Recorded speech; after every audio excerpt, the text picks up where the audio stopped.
Oke, Assalamualaikum warahmatullahi wabarakatuh. Saya Renitami dari kelas Amerika HI 6B. Saya akan mencoba menjawab pertanyaan Bang Ulun mengenai bagaimana negara-negara sosialis Marxis dalam menyikapi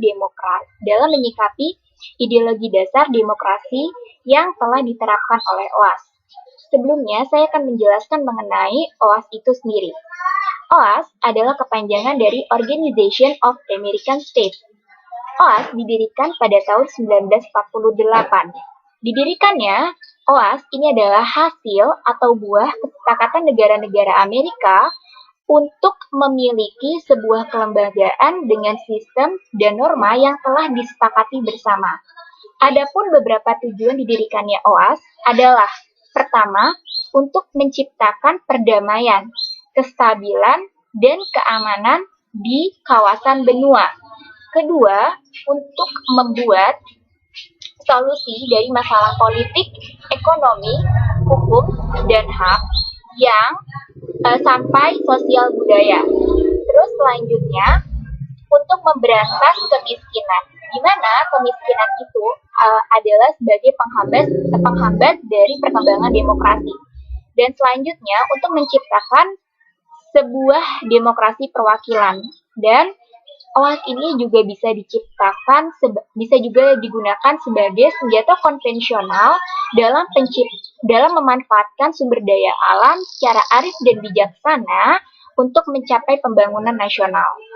Selanjutnya, pada tanggal 5 Juli 1948, OAS itu sendiri berjumlah 21 negara.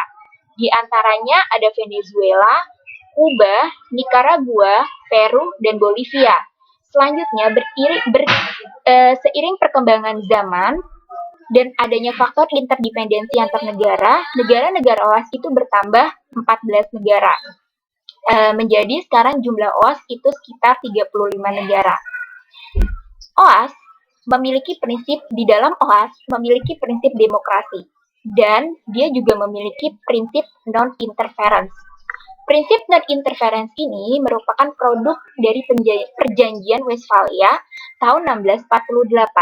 Perjanjian Westphalia ini juga yang akan membawa transformasi perubahan sistem internasional yang tadinya sistem hierarki menjadi anarki, di mana kekuasaan tertinggi hanya dimiliki oleh negara teritorial. Prinsip non-interference ini secara keseluruhan adalah sebuah prinsip di mana negara itu dilarang keras atau tidak boleh ikut campur atau mempengaruhi urusan di dalam negeri, baik itu dalam home territory ataupun dalam okupasi. Nah, di dalam prinsip yang sudah dijelaskan oleh OAS ini, adanya prinsip non-interference berarti negara-negara anggota OAS diharuskan untuk menjaga dan saling menghormati kedaulatan negaranya masing-masing dengan berdasarkan asas solidaritas, kesamaan, dan keseimbangan. Oke, selanjutnya saya akan masuk ke dalam demokrasi. Demokrasi ini sebenarnya ada dua kemungkinan. Demokrasi bisa menjadi sebagai pemicu konflik, dan ada demokrasi yang sebagai mekanisme penyelesaian konflik. Nah, kalau demokrasi yang sebagai pemicu konflik itu biasanya kapitalisme dan liberalisme. Sedangkan demokrasi yang bisa menyelesaikan konflik sebagai mekanisme itu biasanya dia akan membawa sebuah perubahan. Nah, negara-negara sosialis Marxis yang ada di Amerika itu biasanya berada di wilayah Amerika Latin. Mereka mengambil nilai-nilai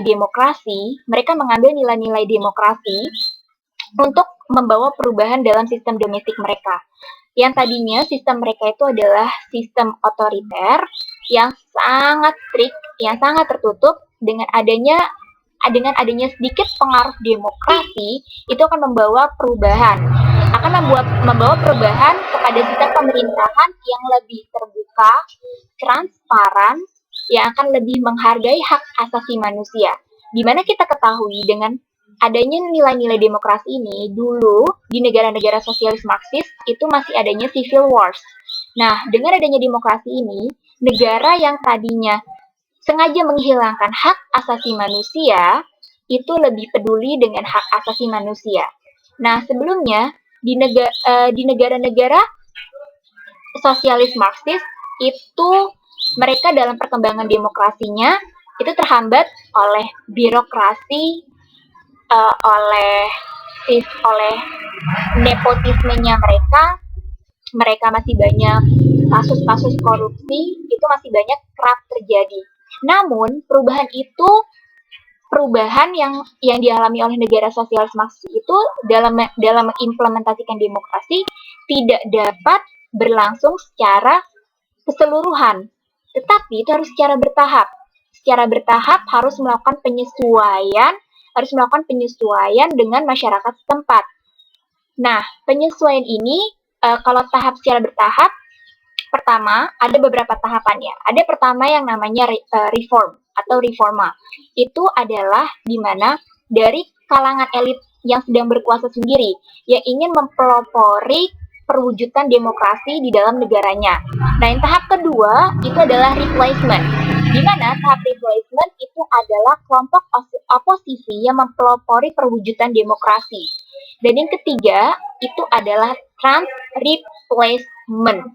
Trust replacement itu adalah penggabungan antara kelompok elit yang sedang berkuasa dan kelompok oposisi yang mempelopori perwujudan demokrasi. Nah, demokrasi yang nilai-nilai demokrasi, mungkin nilai-nilai yang demokrasi yang diambil oleh Amerika Latin itu tidak mencakup keseluruhan karena mereka juga memiliki nilai-nilai sistem pemerintahan yang sudah mereka anut dari dahulu. Tapi kalau menurut saya intinya nilai-nilai demokrasi yang mereka anut itu untuk menghargai HAM, karena untuk menghargai HAM dari untuk masyarakatnya itu sendiri. Kedua, untuk mencegah terjadinya kudeta militer karena tidak menginginkan terjadinya kekacauan politik, ketidakstabilan dalam level domestik yang nantinya akan berdampak kepada sektor ekonomi ataupun sektor politik lainnya. Karena politik dan ekonomi itu adalah bersikap resiprokal. Mereka tidak bisa dipisahkan karena mereka satu sama lain itu saling adanya keterikatan. Nah, prinsip dan demokrasi mau tidak mau, kehidupan demokrasi ini sudah menyebar sampai ke seluruh. Dan mau tidak mau, bagi negara-negara Amerika Latin, prinsip demokrasi ini juga harus diterapkan karena mereka membutuhkan ibaratnya demokrasi ini karena dengan mereka menerapkan sistem demokrasi, mereka bisa menemukan pasar untuk memproduksi hasil produksi mereka. Karena bisa diketahui bahwa negara-negara sosialis Marxis itu biasanya memiliki sumber daya alam yang banyak. Jadi mereka membutuhkan dengan menganut sistem demokrasi ini, kan demokrasi kan kalau menurut Adam Smith ya, yang comparative degree, bahwa demokrasi itu demokrasi ini kan akan menciptakan manusia yang kreatif, dan manusia yang kreatif ini akan menghasilkan produksi baik itu barang ataupun jasa.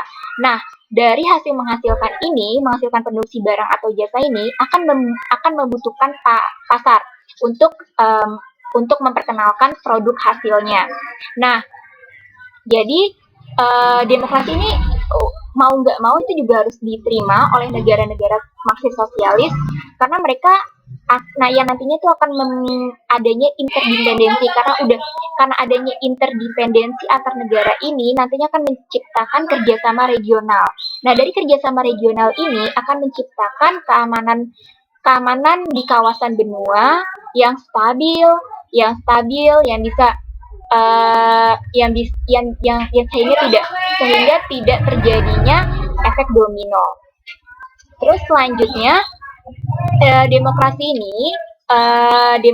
ini juga demokrasi yang berhasil demokrasi yang berhasil yang bisa diterapkan juga, maksudnya bisa diimplementasikan bagi negara-negara Marxis atau sosialis ini adalah demokrasi yang berasal dari masyarakat itu sendiri, bukan dari demokrasi impor, bukan dari demokrasi impor dari masyarakat internasional hanya atau dengan istilah hanya ingin coba-coba, tapi demokrasi yang ingin benar-benar terwujud itu adalah demokrasi yang harus yang berasal dari dalam masyarakat itu sendiri, karena demokrasi impor itu adalah demokrasi yang tidak memperhatikan etnosentrisme. Terus selanjutnya menurut saya jadi kesimpulannya menurut saya adalah demokrasi yang dalam menyikapi ideologi dasar demokrasi ini, negara-negara anggota bisa mengambil dari nilai-nilai demokrasi yang akan membawa ke arah pembangunan nasional yang lebih baik, ke arah sistem pemerintahan yang lebih bersih, ke arah ke arah pengimplementasian demokrasi dalam menghargai HAM, dan yang penting adalah demokrasi bagi negara-negara Marxis sosialis itu agar terhindarnya dari kudeta militer pemerintahan dalam menggulingkan rezim, itu tidak adanya kudeta militer. Sekian dari saya. Kurang lebihnya saya mohon maaf bila ada kesalahan atau kurang dipahami, tolong dimaklumi atau tolong dipahami. Wassalamualaikum warahmatullahi wabarakatuh.